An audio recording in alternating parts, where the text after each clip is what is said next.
मैंने किस तरह से कम पढ़ाई करके भी 5th स्टैंडर्ड 12th तक एवरेज कैटिच ने बनाई। किस तरह से मैं चीज़ों को याद करता था कि आप मेरी टेक्निक थी। मैं जो भी इस वीडियो में बताने वाला हूं सब पर्सनल एक्सपीरियंस है, कहीं से भी उठाई गई बातें नहीं है। तो कुछ लोग मानते हैं कि कुछ एक स्टूडेंट होते हैं, इनमें टैलेंटेड है कि वह जो भी चीज़ एक बार पढ़ लेते हैं उनको याद जाती है, वह एक तरह की स्पेशल होते हैं, सबसे अलग होते हैं या गॉड गिफ्टेड होते हैं। लेकिन ये सच नहीं है। ऐसे स्टूडेंट कोई का मामला नहीं करते, बल्कि वह काम अलग तरह से करते। तो वीडियो में 2 मैन बातें जिसकी हेल्प से मैंने चीज़ों को याद रखा, प्लस एक मिस्टेक 2 आपको किसी भी हालत में नहीं करनी है। इनके बारे में हम बात करेंगे और ये जो मैं बताने वाला हूं, जिससे आप यदि प्रैक्टिस और कंसिस्टेंसी के साथ फॉलो करते हो तो आप डेफिनेटली इंटेलिजेंट बनोगे। देखो, मैं आपको कोई टिप्स नहीं बताऊंगा, बल्कि चीज़ों को प्रैक्टिकल तरीके से और स्टेप बाय स्टेप बताने वाला हूं। तो आप इस वीडियो को बिल्कुल भी स्किप ना करें ताकि कोई भी इंपॉर्टेंट चीज़ मिस ना हो जाए। पहले बात करते हैं एक मिस्टेक के बारे में जो मैक्सिमम लोग करते हैं। तो आपको कभी किसी ने मोबाइल नंबर दिए, थोड़ी देर के लिए याद कर लीजिए, और किसी को बता दिए या कहीं लिख दिए, तो आपको उस टाइम लगा होगा कि वह क्या याद रह पाएगा। लेकिन 1-2 दिन बाद के आपको वह नंबर याद रहना बहुत मुश्किल है। लेकिन फिर भी यही गलती मैक्सिमम स्टूडेंट करते हैं पढ़ाई के वक्त। मैं भी करता था। यह गलती है खुद को मूर्ख बनाना। स्टूडेंट्स क्या करते हैं कि पहले वह देख देख कर पढ़ते हैं, फिर नोटबुक बंद करके बिना देखे उसे बार बार वापस बोलते हैं और फिर से पढ़कर इस तरह करते रहते हैं। लेकिन यह याद करना नहीं, बल्कि रट्टा मारना कहते हैं। ऐसा करने से आपको उस वक्त तो लगता है कि मुझे याद हो गए हैं, बट फॉर इंफॉर्मेशन उस वक्त वह हमारे शॉर्ट टर्म मेमोरी में स्टोर होती है, जो कि कुछ टाइम बाद हटना शुरू हो जाती है। तो आप यह गलती बिल्कुल ना करें। अब बात करते हैं उन 2 चीज़ों के बारे में जिन्हें आपको फॉलो करना है। नंबर 1, जब हम लोग नोट्स खोलकर उसमें रखे वर्ड्स को देखना शुरू करते हैं तो उस वक्त तो हमें लगता है कि हम पढ़ रहे हैं, लेकिन वह अब तक पूरी तरह से हमारे दिमाग को नहीं दिखती। क्या मतलब इसका?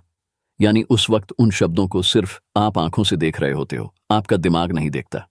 वह जानकारी हमारी मेमोरी में सिर्फ थोड़े टाइम के लिए बनती है। मतलब आप उसे कभी भी भूल सकते हो सकता है आप उसे 1-2 घंटे में भूल जाओ या फिर 1-2 दिन में। तो ऐसा क्या करें कि जो टॉपिक या जानकारी हमने पढ़ी है वह लंबे समय तक याद रहे, वह ज्यादा टाइम तक टिके रहे हमारे मन में। तो इसके लिए आपको एक स्टेप आगे चलना होगा। आप सबसे पहले कुछ देर तक पूरे ध्यान से किसी टॉपिक को पढ़ें। उस टाइम आपको इस बात का स्ट्रेस नहीं लेना है कि कुछ याद है या नहीं। आधा घंटा, 1 घंटा या जितना भी आपकी कैपेसिटी है उतनी देर पढ़ लें। फिर आपने जो पढ़ा है उसे दोबारा पढ़ते हुए साथ में कठिन और इंपॉर्टेंट चीजों को अपने शॉर्ट नोट्स में लिखते चलें, नोट्स बनाते रहें। देखिए, इसमें थोड़ा सा एक्स्ट्रा टाइम लगेगा, लेकिन बाद में यह बहुत ज्यादा फायदा देगा। कैसे, वह मैं बताता हूं। जब आप इस तरह से पढ़ेंगे तो चीजें आपके दिमाग में बैठना शुरू हो जाएंगी। फिर एक बार लेकर फिर से पढ़ने बैठ जाएं और इसी तरह से पढ़ते रहें। फिर लास्ट में जो आपने शॉर्ट नोट्स बनाए थे उन्हें फटाफट से रिवाइज कर लें। और इसके बाद अगर आप एक और चीज कर लेते हैं, वह यह है कि आपने जो भी चीज पढ़ी थी उसके अंदर से कोई भी क्वेश्चन अगर एग्जाम में आता है तो आप उसे कर दोगे। ऐसा असर होता है इस मेथड का। ये जो काम है पढ़ी हुई मटेरियल में से क्वेश्चन निकालने का और उससे रिलेटेड MCQs सॉल्व करने का, इसे फॉलो करना चाहिए। इसमें आपको मजा तो आएगा ही, साथ में चीजें बहुत लंबे टाइम तक याद भी रहेंगी। आपने जो भी टॉपिक रिलेटेड पढ़ा है उससे जुड़े MCQs या क्वेश्चन इंटरनेट पर आसानी से मिल जाएंगे। इंटरनेट पूरा भरा पड़ा है ऐसी जानकारी से। अब आप कहोगे कि इससे टाइम तो लग जाता है। हाँ, शुरू में टाइम लगता है, लेकिन पहली बार जब आप किसी चीज को जितना ज्यादा टाइम दोगे, अगली बार उसी चीज को आधे टाइम में याद कर लोगे। और जब बार बार ये करोगे तो वह चीज लंबे समय तक याद रहेगी। ये मैं अपने पर्सनल एक्सपीरियंस से बता रहा हूं। अगर आप यह तरीका कंसिस्टेंटली फॉलो करते हो तो आपको जिस चैप्टर को पहले पढ़ने में 1 घंटा लगता था उसे आप बाद में सिर्फ 10-15 मिनट में कवर कर लोगे। दूसरी चीज, लिमिटेड स्टडी प्लस कंसिस्टेंसी। जैसे आप जोश में आकर, तो क्या अगले दिन आपका मन करेगा 1 घंटा भी करने को? बहुत मुश्किल। कुछ लोग बोलते हैं ज्यादा नंबर लाने हैं तो ज्यादा पढ़ो, टॉप करना है तो 10 घंटे पढ़कर फाड़ के रख दो।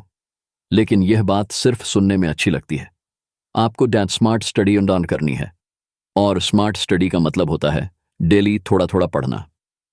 जब आप रोज थोड़ा पढ़ते हो तो टॉपिक से आपकी रिलेशनशिप बनती है, लेकिन ये तभी मुमकिन है जब आप कंसिस्टेंट वन रहो, पूरे साल भर पढ़ते रहो। जब आपके एग्जाम पास नहीं है तब भी। कुछ स्टूडेंट्स होते हैं जो एक दिन जोश में आकर 8-10 घंटे पढ़ लेते हैं, लेकिन ऐसा वह ज्यादा से ज्यादा 2-3 दिन ही कर पाते हैं। जोश खत्म होते ही पढ़ाई भी छूट जाती है। आप ऐसा मत कीजिए। आप कम पढ़ो लेकिन रोज पढ़ो। इसके अलावा कुछ बहुत ही इंपॉर्टेंट बातें भी हैं जो शायद आप जानते हो, जैसे सुबह जल्दी उठकर पढ़ाई करना, पढ़ाई के बीच में छोटा रेस्ट लेना, जो पढ़ा है उसे किसी और को समझाना, चीजों को कनेक्ट करके याद रखना, शॉर्ट ट्रिक्स का इस्तेमाल करना, एक्सरसाइज करना और अच्छी नींद लेना। अगर आप ये सब भी अपनी स्टडी में इनपुट कर दो तो सोचो आप कितनी ग्रोथ कर सकते हो। आपको खुद को भी नहीं पता होगा, लेकिन हाँ, इस तरह पढ़ने के बाद आपको अच्छी और हेल्दी नींद लेनी जरूरी है। क्यों? क्योंकि नींद का समय ही वह टाइम होता है जब आपका दिमाग डिसाइड करता है कि किस इंफॉर्मेशन को लॉन्ग टर्म मेमोरी में स्टोर करना है और किसे नहीं। इसलिए देर रात तक जागना सही नहीं है। उम्मीद करता हूं कि यह वीडियो आपको पसंद आया होगा और आप इससे कुछ न कुछ जरूर सीख पाए होंगे। अगर आपको यह अच्छा लगा हो तो सपोर्ट दिखाने के लिए आप इस वीडियो को लाइक कर सकते हो, चैनल को सब्सक्राइब कर सकते हो। Wish you all the best. Thank you so much for watching.